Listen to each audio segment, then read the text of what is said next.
Interesting, fascinating what happened over the weekend. Not just social media, internet and Twitter and so on, but television stations, radio, newspapers, magazines. A major political figure in the United States had a statement, made a statement that is, well, you have a look at this, please. Are they these extreme conservatives who are right to life, pro-assault weapon, anti-gay? Is that who they are? Because if that's who they are, and if they are the extreme conservatives, they have no place in the state of New York.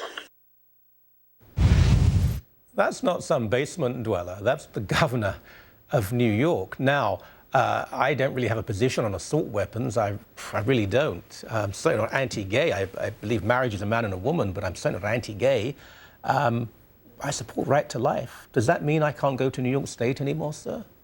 Incredible thing to say, incredible. Tanya Granick-Allen, Campaign Life Coalition, you can't go either. No, I go every year, and it sounds like Governor Cuomo's telling me, take your dollars and spend those hard-earned dollars elsewhere. We don't want you here. You're right to life. Has he apologized? No, I have not seen any apology so far. I mean, it's extraordinary, but he's blanketed people together for a start. And being pro-life doesn't mean you're conservative. I mean, I don't think he understands the argument. But to say, I mean, the first phrase he uses is it right to life? He uses the phrase right to life. That's correct. Right to life, pro-assault weapons, anti-gay. Right. Well, I mean, it's nonsense to put those together. But if you're right to life, if you believe that babies shouldn't be aborted because they're black or brown or female or handicapped, for example, you have no place in New York State. To me, this is Governor Cuomo showing his true colors. He's already notorious for being one of the most pro-abortion governors we've ever seen. And as we know, New York City has doubled the rate of abortion compared to the rest of America. And he wants to make New York State really like the most pro-abortion place in America. He said so.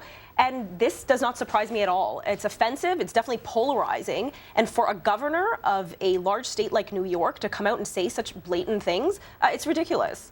What about if you're gay and pro-assault weapon? And there, in the United States, there's quite a large community of gay people who are pro-assault weapon. You know, I mean, they have this American idea of you've got to have your gun and so on. There you go. There are gay people who are against abortion too. I mean, it's like a child ranting. And in their defense, there are many people with whom we disagree who would be offended by this. But he's a major governor of one of the most important states, if not the most important state in the entire union, one of the most important municipalities in the world. Absolutely. Like, it's completely idiotic. I mean, if you think of the religions that are pro-life, Catholicism, Mormons, Muslims, are they now no longer welcome to live or visit New York State? The Dalai Lama, for example, he's pro-life. So we're not going to Martin Luther King, it's Martin Luther King Day. He was pro-life. Yeah, there you go. So what are we going to do? Say, no, you're not welcome to New York, the Empire State, any longer? We're now the Cuomo Empire State? A lot of people have written about this today, particularly in the United States. I mean, it's a national holiday there, but people are still writing about it. And in Canada, it's starting to come through. There are a few articles. I think there'll be more tomorrow.